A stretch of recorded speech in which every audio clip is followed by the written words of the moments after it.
Ladies and gentlemen, thank you very much for joining Jeremy and I for our talk on the transfer of liability for discrimination, which represents something of a bugbear of Jeremy's and mine in terms of the fundamental conflict that we perceive between how TUPE is intended to operate and also how the discrimination scheme is intended to operate.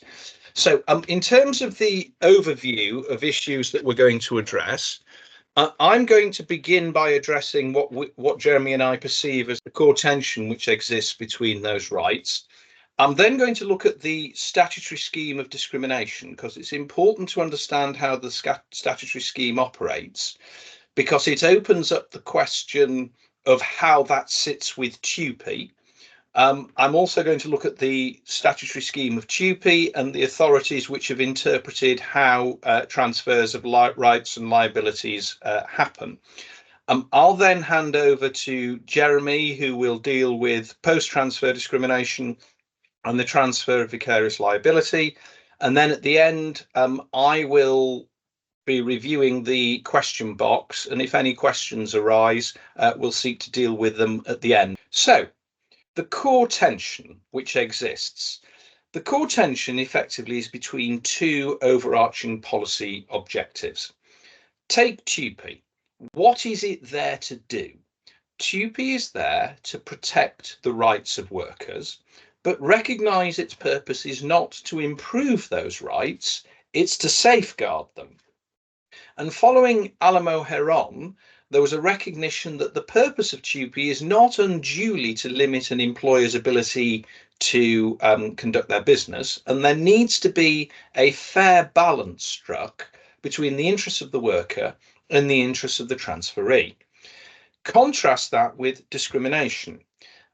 Discrimination is obviously about securing for a perpetrator, for a victim, an effective remedy, and also ensuring that there's accountability of perpetrators. And where those two concepts arguably butt heads is that the effect of TUPE is that it automatically shifts and extinguishes rights and liabilities on a transfer, and query how those competing rights operate in the discrimination sphere, because TUPE automatically shifts and extinguishes the rights and liabilities on a transfer. How do those two sit together? That's the question which is particularly addressed in Sean Pong, which Jeremy's going to discuss in much more detail later. So let's start with the discrimination scheme. You'll all be familiar with it, and of course there's nothing more exciting than going through employment statutes, but it's important to look at what the statute provides to see how the two rights might interact. So, Section 13 of the Equality Act, direct discrimination, with which you will all be familiar. Person discriminates against another if, because of a protected characteristic, he treats the person less favourably than he treats or would treat others. Now, important to recognise that the Equality Act is a statute which sits across a whole series of jurisdictions, employment being but one. And concepts of direct discrimination and harassment, as we'll see in a moment, apply across the suite.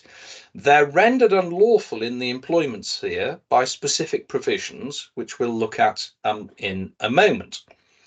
Next provision, harassment. Harassment involves unwanted conduct related to a relevant protected characteristic which has the purpose or effect of, and I'll use the terms in subsection B, I'll describe them as the prescribed consequences. Now, important point, Section 13 discrimination requires the actual discriminator to have the discriminatory mindset. And the case of Naylor, and that was dealt with in Reynolds and Canada Life, the case of Naylard says, unless you're dealing with an obviously harassing act, an example being the use of certain words to certain ethnic minorities, if it's not obviously harassing, there needs to be an interrogation of the thought processes of the relevant alleged harasser in order to determine whether the conduct is related to a relevant protected characteristic or not. So, as I said earlier, we come to section 39 of the Equality Act, which is the provision which renders most discriminatory acts unlawful in the employment sphere. And we note that the obligation is placed upon the employer. So subsection 2, employer must not discriminate against an employee of A's, and it lists the ways that generally somebody can be treated poorly whilst in employment. Victimisation under subsection 4, again, the obligation is placed upon the employer. Subsection 5, duty to make reasonable adjustments applies to an employer. We then look at section 40 of the Equality Act, which again places the obligation not to harass upon the employer. Now, in Sean Pong, Jeremy doesn't address this in the talk, but one of the points which the EAT considered important or instructive as to the scope of section 40 was that the third-party harassment provisions, which were never brought into force, opened up a situation where an employer could be liable for the actions of those who were not its employees. And that was something which Judge Stout considered relevant in construing the effect of the harassment provisions. One thing which is plainly now in force and potentially relevant is the new duty on the part of an employer to take reasonable steps to prevent sexual harassment of its employees. And that, in principle, appears capable of capturing, or the enhancement can capture the acts of third parties. And if that is the case, or if it is found to be so, there's the possibility of an uplift of 25% for non-compliance with the reasonable steps duty. And this provision's been in force, is in force from the 26th of October of this year. So having looked at the concepts of discrimination, we then look at who is responsible for them. So I've said on a number of occasions that the statute places the obligation on the employer. And section 109 of the Act is the provision which means that any act done by an employee in the course of their employment is treated as done by the employer. The same principle applies to acts of an agent on behalf of the principal. And as regards an employer, but not an agent, it is open to run what's known as the statutory defence to demonstrate that you've taken all reasonable steps to avoid the discrimination. Now, section 110 then is the provision which places responsibility on the individual perpetrator. And what that says is that if an individual contravenes that section, and it doesn't matter if the statutory defence succeeds under section 109, that the individual is responsible for the acts of discrimination. And this was discussed in Reynolds and Canada Life. And as Lord Justice Underhill said, these are the provisions which mean that the employee has the choice to sue their employer, the perpetrator, or both. Now, it's important to recognise that under section 110, the wording of section 110 is mandatory. And so an employment tribunal has no discretion to restrict liability to the employer. And there was a very recent decision of the EAT called Baldwin and Cleaves, where the tribunal had said, well, we find the employer liable, but the individuals were acting innocently, so we don't attach liability to them. That was held to be simply wrong. There is no discretion. If the employee has done the act, they are just as liable as is the employer. So unless it's not done in the course of employment or the statutory defence succeeds, employer liable alongside the individual. And it's important to recognise, for reasons that Jeremy will explore in due course, that it's similar to common law liability, common law vicarious liability, but it's different. And the reasons why are explained in the judgment of Lord Justice Elias in Kema, where he says section 109 is a form of constructive liability by deeming the employer himself to have committed the act of discrimination alongside the employed person. So Against that statutory backdrop, we then turn to look at TUPE. Now, Regulation 4 of TUPE, you will be familiar with, I don't doubt. And what it says is that if you have a transfer of an undertaking or a service provision change, that the individuals assigned to that undertaking will transfer. And I'll use in scope to describe that. And the effect of a transfer is to produce two separate but related results.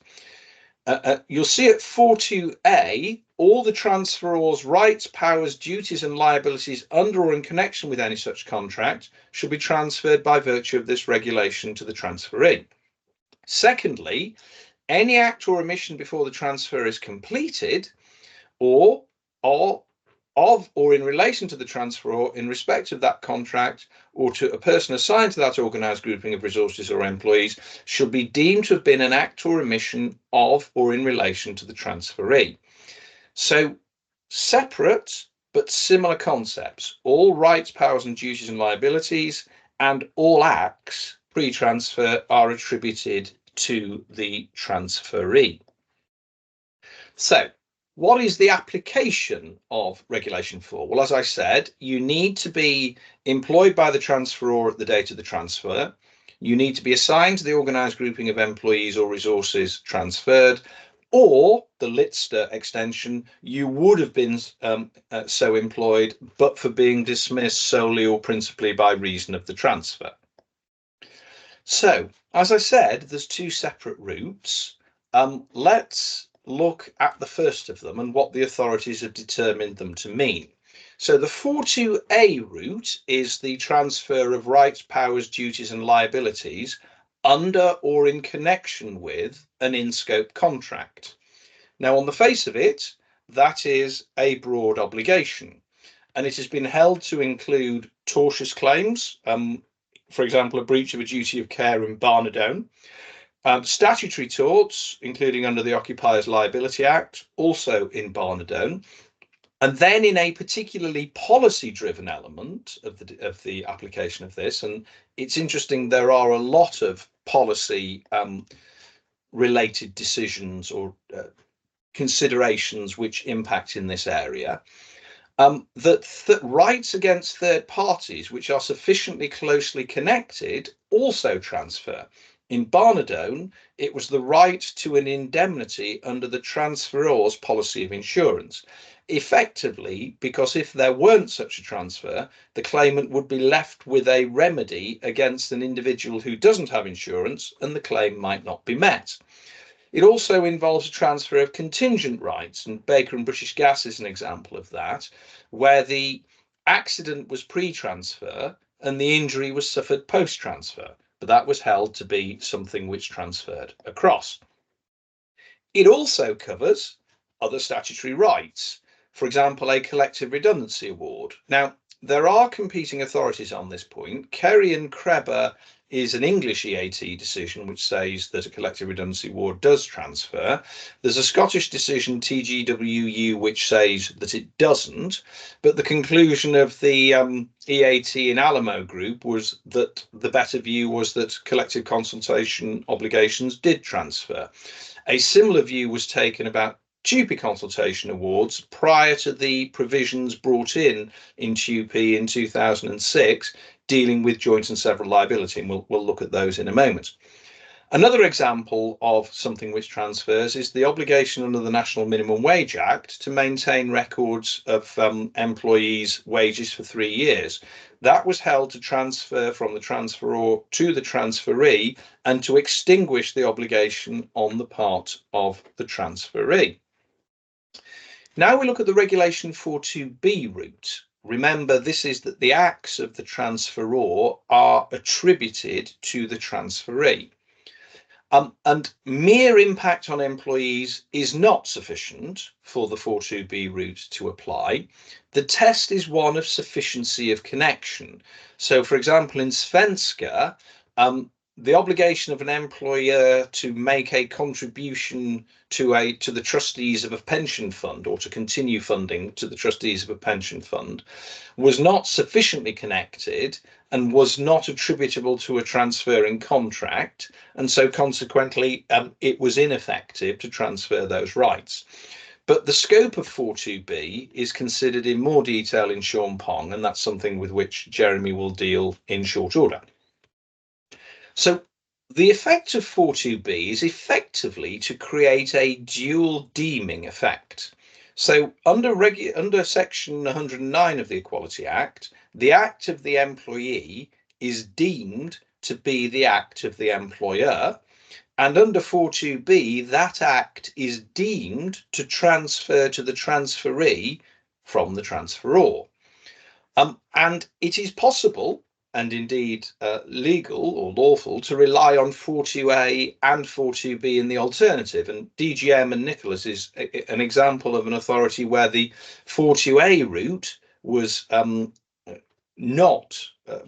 it was found to apply, but found to apply by concession, but nonetheless the 42B route was upheld. It may go beyond the mere transfer of rights, and Perry and Linley is an example of that, but it has to be construed in a manner which safeguards rights and not in a manner which places the employee in a better position than they otherwise would have been. Now, remember that TUPE takes away rights from the transferor, gives them to the transferee, and extinguishes those rights and duties and powers and obligations on the part of the transferor. Now, the enabling directive in 2001-23 did contain a provision which permitted an option of joint and several liability, but that wasn't taken up by the UK. And so Sterling and Allen is authority for the proposition that you take the rights and you extinguish them as regards the transferor. There are two limited exceptions in TUPE 2006. The first is if the route through regulations 13 2D and 4 is followed, and you've joined the transferee as a party to the proceedings, then joint and several liability under regulation 15.9 applies as regards an information and consultation award. There's also an exemption in regulation 17.2, which provides that in circumstances where the transferee is not obliged to have compulsory insurance under the Employers' Liability Compulsory Insurance Act, that they remain, the transferee and the transferor remain jointly and severally liable. Again, a policy consideration ensuring that the claimant is left with an effective remedy. Now, the extent to which this operates is explored in a case called Clark and Medigard. Now, Clark and Medigard is a decision of the Northern Irish Court of Appeal, so not binding in this jurisdiction, but the result of adversarial argument and persuasive. And the facts were that the claimant had been subjected to sex discrimination and victimisation after revealing the fact she was pregnant. She then transferred and settled her claim with the transferee, but she wanted to pursue a claim against the transferor because she wanted a declaration against the transferor company that they had been guilty of discrimination. And it was argued that this was necessary to produce an effective remedy. And what the Northern Irish Court of Appeal said was effectively no. And the reasoning set out there, I shan't read it out. You can obviously read it at your leisure. But effectively, it was said that the meaning of 42A is plain, and in those circumstances, we don't see any reason why we shouldn't apply the plain meaning, and nor should we create an exception for sex discrimination claims to fashion an effective remedy in those circumstances. Equally, an argument in the Northern Irish Court of Appeal was run that the transferor was liable as aiding the act of the transferee. It was fair to say that that was roundly and briefly rejected by the Northern Irish Court of Appeal. Now, there was another route which would have been available to be argued, which is the section 111 obligation under the Equality Act of not to cause another to discriminate. Now, that point wasn't run in Clark, and so it wasn't considered. But the reality is, even if it had been run, Jeremy, in my view, is that the outcome would have been the same, because the conduct would be conduct of the transferor, which would be deemed to be done by the transferee by operation of Regulation 42B. So even though joint and several liability might be thought to be a good idea, particularly when you throw up the sorts of conundra that we see in Sean Pong, it doesn't seem to be likely to be coming, because the Court of Session as long ago as 1995 suggested that joint and several liability might not be a bad idea. And bearing in mind that we are, nearly 30 years on, and that invitation has been rejected by a succession of governments, I think we can safely say it's not likely to happen. So now we deal with post-transfer discrimination and post-transfer conduct. And as you'll hear from Jeremy, there seems to be something of a football flavour of cases involving harassment and transfers. On this occasion, this was a claim involving a lady who was worked in the catering function of Port Vale, R2. Whilst she worked for Port Vale, she was harassed by the claimant, both pre and post transfer. She was dismissed by R2 on the 19th of October 2011, and R2 by this point had gone into liquidation. Now, R2 was held vicariously liable for R3's acts whilst the claimant was employed by R2, but the claim post-transfer failed at first instance, as the claimant and R3 were not in the same employment. They did not make a finding that R2's liability had transferred to R1. Now, on appeal, it was conceded, and that's important because obviously it wasn't the subject of adversarial argument, it was conceded that but for the question of time limits, R2's liability passed on the transfer to R1. But it was argued that time began to run from the date of the transfer and that subsequent acts of harassment couldn't extend that time. And that was an argument based upon a reliance on Guttridge and Sodexo, which held, looking at the differently worded limitation provisions of the then Equal Pay Act, that you had to bring in a transfer case, your claim for equal pay as against the transferor, within 6 months of the termination of employment. Now, the EAT distinguished Sodexo, saying that the test was different under the Equal Pay Act as opposed to under the Equality Act, and said that seeing that the claimant was complaining about acts of discrimination of the same person, the fact that they were pre and post transfer didn't impact on the question of time. The act complained of was R3's harassment, which had continued to her dismissal by R2, even though R1 was only liable for the period to transfer. Now, realistically, this is unpersuasive. The act complained of was R1's conduct, attributed to it under section 109, which became deemed conduct of R2 and the conduct for which liability transferred. So view Vernon with care in terms of what was argued and its eventual conclusion. But it was said there's no basis, or it seems that there's no basis in Vernon for attributing post-transfer conduct of R3 to the transferee, who did not transfer, and that point wasn't argued. The ET held that the transferor could not be liable for the post-transfer acts of R3 as they'd ceased to be in the same employment, and therefore it was considered that a claim wasn't appropriate. But remember, section 108 of the Act applies to discrimination after termination of the relationship if it arises out of and is closely connected to a relationship which used to exist, which seems to have been an argument which could have been deployed in Vernon and was not. So TUPE does not exclude transfer liability for conduct of the perpetrator still in its employment arising out of the pre-transfer relationship.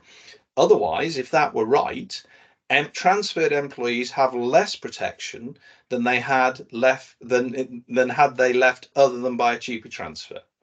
So those are my points. I'll now hand you over to Jeremy, who'll take you through the transfer of vicarious liability, look at where we are, and then at the end we'll seek to come up with some overall conclusions.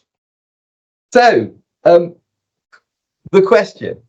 Most TUPE questions involve the impact of TUPE on a particular employee or a group of employees whose interests are aligned. We're going to look at the situation where that's not the case, where you have a claimant bringing a claim against a fellow worker and their employer, and the impact of TUPE. And the reason that becomes interesting is because of the bundle of connected rights and liabilities that are involved. You have the claims that the claimant has against the transferor and against the co-worker, the perpetrator, but you also have claims as between the transferor and the perpetrator.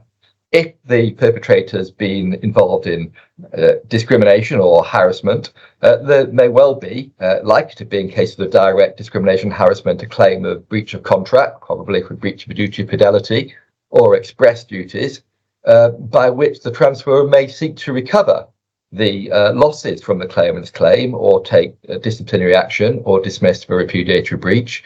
In some cases, the perpetrator may have a contribution claim.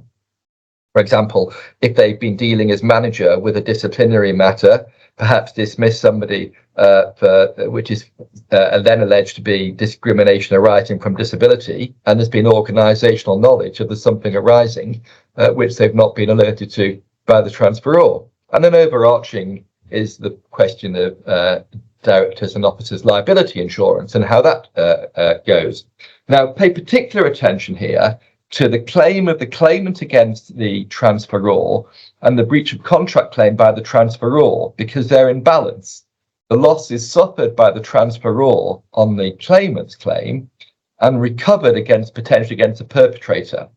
And the risk is that on a TUPE transfer, that those particular matters get pulled in different directions. If, for example, the perpetrator transfers, then under the contract, there'll be the contractual claim the transferor has against the perpetrator, which might be expected to go to the transferee on ordinary principles.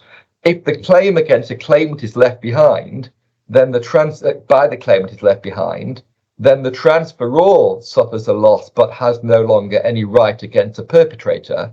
The transferee has the right against a perpetrator, but doesn't suffer the loss. And the same happens in reverse if it's a claimant transferring, so that the transferee acquires a liability, but unless they acquire the right against a perpetrator who isn't in scope on this analysis to transfer, they can't claim, whereas the perpetrator is liable to the transferor, but the transferor no longer suffers the loss. So, how is that dealt with?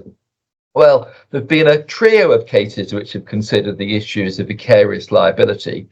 The first, which didn't involve claims between co-workers, was the case of Doane and Wimbledon, which takes me back to the unlikely setting of the Sheffield County Court in 2007, where Ben Doane, who played for Sheffield United, was bringing a personal injury claim against Darren Holloway of Wimbledon and his employer. And Wimbledon, of course, became MK Dons on a TUPE transfer. And the argument was that therefore Ben Doane, who wasn't employed at all, of course, by the transferor, could therefore can nevertheless claim against MK Dons on the basis that the liability went across with the perpetrator, in that case, Darren Holloway. And Judge Robinson agreed. So what were the arguments? Well, firstly, and you'll see this theme coming up in each of the cases, who is in the scope of protection and who's meant to be protected? Well, the class of workers are those who were assigned to the undertaking to be transferred. They are, it was argued, the people who are within scope of protection. And so what should transfer should only be the liabilities of them or to them as between the transferor and that in scope worker. And that ties in with the way that TUPE is structured. Because if you take the example of employee liability information provisions, they include provision as to any claims that the in-scope employee has brought in the last 2 years, or whether it's reasonable ground to believe that they will bring those claims. There's no provision at all to give information about claims by third parties. And what's more, there are policy considerations, because you're landing a transferee with a liability, even though they may have had no chance to prevent it, will have had no chance to prevent it, and may well have had little chance for due diligence or indemnities. For example, if it's a no contractual relationship between transferor and transferee, it's simply a service provision change to a competitor. And while the vicarious liability is no fault, at least the employer is in place there to take preventative steps. And so the argument ran, Regulation 4 shouldn't be given any wider interpretation as necessary to protect that group of in-scope workers. Well, Judge Robinson wasn't buying that. The merits were seen to be with Ben Doan, career-ending injury, shouldn't be left having to sue an insolvent company and administration. And he took the view that vicarious liability is classically a liability in connection with the employer's contract. An erroneous supporting view in relation to Regulation 4.2b, which I'll come on to in the context of the next case. That the short point is that it's not that it's done by the transferor. It has to be done to the in-scope worker. Here, the injury was to the third party, Ben Doan, and a purposive approach was taken that the perpetrator going across shouldn't be in a worse position. If the liability goes across to the transferee, they may also deal with all the aspects of the negligence claim. Better to have it all in one place. Now, in that context, that has the benefit of not splitting the rights. You don't have the issue of a claim by the claimant liability, but the loss being in a different place, because you weren't talking about claims between co-workers, and nor was there an issue of divesting the worker of any rights or liabilities, because again, no co-workers. That issue did come up though in the Siddall case in the Manchester Employment Tribunal, where the claimant was a contract worker with Premier, who alleged she suffered direct discrimination and harassment by 4 colleagues, 2 of whom went to one transferee, 1 went to a different transferee. And the issue was addressed in the context of a preliminary hearing where employment judge trainee, now regional judge trainee, was not impressed by the thought of having a whole number of different respondents and the liability split up. And he took the view that what was transferred, the liabilities transferred, were only to the person transferred, i.e. liabilities between the transfer and transferor and transferee, essentially buying into the argument that had been run in Ben Doan as to who is within the scope of protection, albeit that he, although he was told of the decision in Doan and Wimbledon, didn't have the benefit of the transcript and therefore didn't follow it for that reason too. Also noted, and this comes back to the Regulation 4.2b point, that it didn't apply as the discrimination or harassment was done in respect of the claimant. The claimant was not within the scope of the transfer, and so it was only the acts of those who were within the scope of the transfer. It's only in relation to them that the acts were deemed to have been done by the transferee.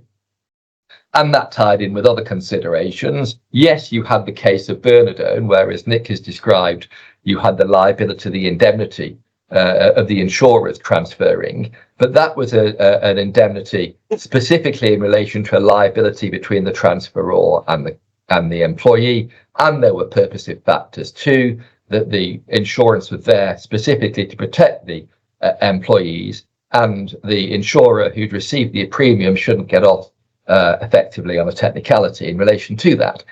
So it's highly closely connected. And secondly, that the claimant who is not in scope shouldn't be divested of her right to sue her own employer or principal. One steps back and thinks about it, it may be important to be having a claim against the employer. There's the opportunities to raise a grievance, to deal with the matters and possibly settle the issues, which may be much more difficult against a third party.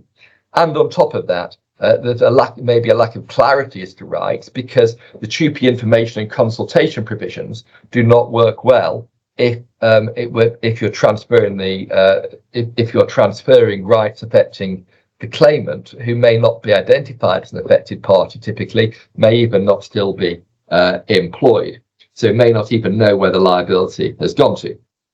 However, couple of problems with the decision in here. First of all, it didn't address the issue of the mismatch of liability and loss. What happens to the claims against a perpetrator if that goes across to the transferee, but is held in this case, the liability of the claimant stays with the transferor? Now, it may have been dealt with in the EAT. The EAT did also have the benefit, unlike the first instance decision, of the transcript of the decision in Doan and Wimbledon. But unfortunately, no one asked for the transcript of the EAT, and it's not available. So we turn to the decision in Moore and Sean Pond, which again raised the issue of a claim between workers. The claimant claimed constructive dismissal and direct age and race discrimination harassment based upon the conduct of a co-worker. The claimant's constructive dismissal preceded the transfer and was for non-transfer reasons, so liability that didn't go across in relation to her. She wasn't in scope. The co-worker did transfer. The claim got to the final hearing without the transferee having been joined, and the transferor sought to do so. The tribunal said it was too late, didn't allow the amendment, and also upheld the claims. And there was an appeal against both those decisions. I'm going to focus upon the TUPE aspect of it. The claimant didn't take part in the appeal and was debarred. The decision of Judge Stout was, as with Siddall, that the perpetrator's liability didn't go across. And the starting point was to look at the position in relation to unfair dismissal, where it was accepted that liability didn't go across, given that only the employer could be liable for unfair dismissal and the claimant wasn't in scope. And Judge Stout asked the question, perhaps rhetorically, but not wholly, well, why was it any different in relation to discrimination, given that so far as the transferor is concerned, the liability is based on being the employer under Section 39 and Section 40 of the Equality Act, just as it's the employer in relation to unfair dismissal? Well, the argument ran, the liability arises because of the acts of the perpetrator being attributed to the transferor under Section 109. And as Nick has already outlined, in Reynolds, it was said you can't separate off, at least for direct discrimination, the act of one person, the mindset of another. You've got to have an individual who's been involved in an act of discrimination with a relevant mindset in order to establish the claim. And so the argument runs, it's so closely connected to the perpetrator's contract that liability should transfer. Well, the EAT did consider the reasoning in Doan and said it was persuasive, but only in relation to common law. Take that with a pinch of salt for a couple of reasons. Firstly, because as we'll come on to, when Judge Stout came to identify what transfers, she was focused on the position as between the transferor and the employee, not third parties. And secondly, because it didn't involve a claim between co-workers, as a common law claim could, of course, do. So the first step in the reasoning was to, in the way that it was approached, was to compare the proximity of the relationship of the connection to the perpetrator with that of the claimant. And looking at the side of the ledger relating to the perpetrator, the point was made, well, you don't even need to have Section 109 to get to liability under Section 39. It could just get there under ordinary principles of vicarious liability. And secondly, that the Reynolds approach doesn't even apply to all forms of discrimination. It applies where the mindset is relevant, but not to indirect discrimination and reasonable adjustments, which goes to, or was seen as going to, the question of how close a connection was to those factors. And it was said that even when it does apply, the proper analysis is that although the liability of the individual is a building block, a necessary building block in the claim, you're still looking at the liability of the employer. Whereas on the other side of the ledger, the connection with the claimant's contract is absolutely central. That's a necessary element of the claim. It's all about that contract, and indeed the sharing of the employment with the perpetrator. Now, that might be thought to be slightly long-winded and complicated way of getting to the answer, because one doesn't need to get into questions, well, for two reasons. First of all, because it's wrong to say you don't need section 109 and vicarious liability would do the job. You've only got to see how the problems that arose in the whistleblowing context before vicarious liability was introduced to see the potential difficulties in attributing liability. But secondly, in any event, section 109, like section 39, is about primary liability. It isn't, as in common law, secondary liability, where the built upon only the employee's liability. The acts of the employee are deemed to be the acts of the employer. It works in common. And in any event, the core point, liability under section 39 and 40 is placed on the employer. The employer is deemed to have done those things, not a third party. So one does have the very clear tension if one is transferring the perpetrator's liability with the fact that, just as with unfair dismissal, the liability so far as the transferor is concerned is placed squarely on the employer. With the transfer of the claimant, at least you can say that the transferee is standing in the shoes of the employer in relation to the claimant. That doesn't happen if you're transferring the liability where only the perpetrator transfers. And then on to some more general observations that were made by the judge in Champong, noting first of all that the concept of what is a sufficient connection is an elastic concept which could be given a wider or narrow meaning. And as in Siddall, and as was argued in Doan, the judge bought into the view that what is really the focus here is the in-scoped workers. So there has to be a direct connection, a duty owed as between the transferor and the transferee, or at least that is the focus. When you have the exception, like in Bernardone, it's closely tied, it's triggered by the direct liability under the contract and the policy considerations that we've looked at. It isn't sufficient merely that the employee, the perpetrator, had a bearing on or brought about the wrongdoing. That wouldn't be sufficient in a constructive dismissal case as here, where the perpetrator brought about the unfair dismissal, nor is it really okay if the perpetrator brought about a breach of a commercial contract, nor is it any different to a discrimination claim. Crucially, it is no part of TUPE to transfer the like rights and liabilities of non-transferring employees, as would be the case of divesting the claimant of their rights. We looked earlier some of the issues that would lead to in terms of, for example, not being able to resolve the matter for a grievance against the person's own employer. And then there's the issue of consistency. Clearly, the claim with the claimant would go across on the because the wrongdoing by the perpetrator is treated as being an act of the employer under section 109 of the Equality Act, and it's then treated as being done by the transferee under regulation 4.2b of TUPE. So those two steps get it across.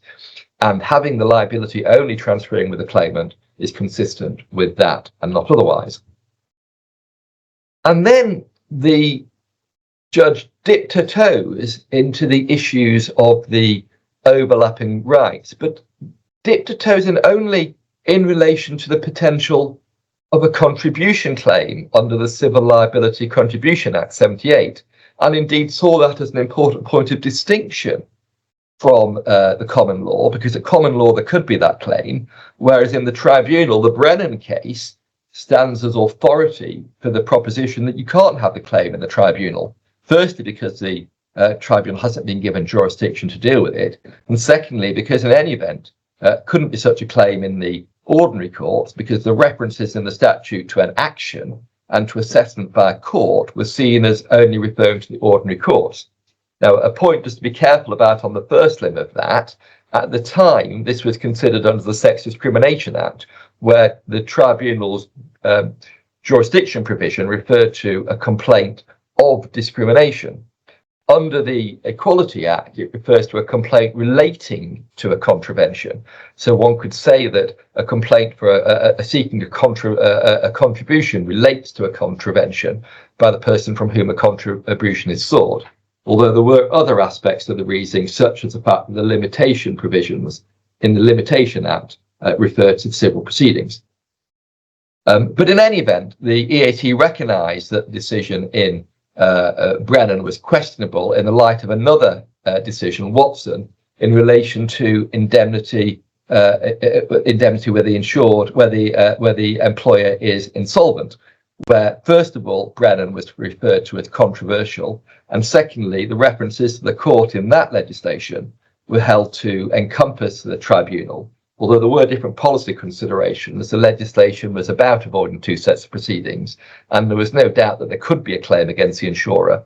There was only a question of which forum it could be in. But in any event, having recognised that it was questionable whether Brennan stood, the EAT went on and suggested a solution if that was the case. Let's have the vicarious liability going across to the transferee, where the perpetrator transfers, and the primary liability stay with the transferor. And then we'll have a whole host of parties. We can have the transferor as a party, the transferee as a party, the perpetrator, and hell, let's have the insurer as well if the transferor, if the employer is insolvent. It's a cunning plan, but it doesn't work. And it doesn't work for two reasons. Firstly, because it doesn't solve the problem of the mismatch between liability and loss, because it only focused on the issue of a contribution. But if you have a claim brought, although both the transferor and the transferee are on this analysis liable, if the claimant chooses to only bring the claim against the claimant, then the claimant against the transferor, then the transferor suffers the loss, but the right against the perpetrator under the perpetrator's contract goes across to the transferee. The transferee can claim against the perpetrator, but suffers no loss. The same happens in reverse if it's only the claimant that transfers. And secondly, it doesn't work conceptually because there isn't a split between vicarious liability and primary liability. As we've seen, Section 109 creates primary liability. It treats the employer as having done those acts. It is a way of getting to the single cause of action under Section 39 and 40 against the employer. There is not two types of claims. There is one claim under Section 39 or Section 40. And Section 109 is a way of attributing the conduct to the employer under those provisions. Now, that's not to say that the discussion of the Contribution Act is irrelevant. Perhaps it could mitigate the problems in that scenario where the transferor retains a liability but doesn't have a claim against the perpetrator. If the transferor could bring a Contribution Act claim, that might be an alternative route. You'd have to get over the first hurdle of saying that that contribution claim doesn't go across as well to the transferee. But at least it's not a claim under the contract, it's a claim connected with it. So that you could say it's not sufficiently connected because the closest connection got to be bound together is with the liability to the claimant. Doesn't quite get you as far as a contractual claim because you're relying upon an assessment of the degree of responsibility, but it mitigates the problem.